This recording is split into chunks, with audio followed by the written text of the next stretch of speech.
નમસ્તે દર્શક મિત્રો, મારું ભાવેણા ચેનલમાં આપનું હાર્દિક સ્વાગત છે.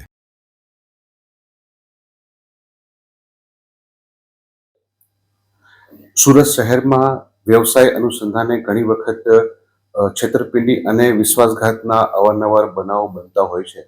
એ બનાવો પૈકી લા મેન્સા હોટેલ રેસ્ટોરન્ટના ભાગીદાર શ્રી પરેશભાઈ સાથે એમના જ ભાગીદાર રવિ ગુરસિયાએ વિશ્વાસઘાત કરેલ.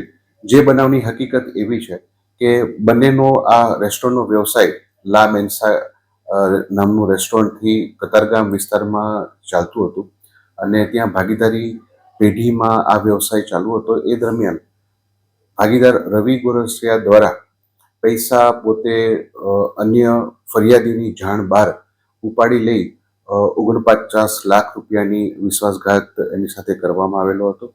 અને ભાગીદાર રવિ ગોરસિયાએ પોતે જે જમીન માલિક હતા એમની સાથે પોતાના પર્સનલ સ્ટેટસમાં એ ભાગીદારી કરાર બંને મેળાપીપણામાં રદ કરી અને પરેશભાઈની જાણ બહાર જ તે આ વ્યવસાય બંધ કરાવવા માટેના પ્રયત્ન કરેલા.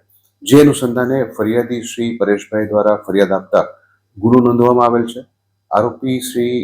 આરોપી રવિ ગુરસિયા અને કેવલની ધરપકડ કરવામાં આવેલ છે. તપાસ તજવીજ ચાલુ છે.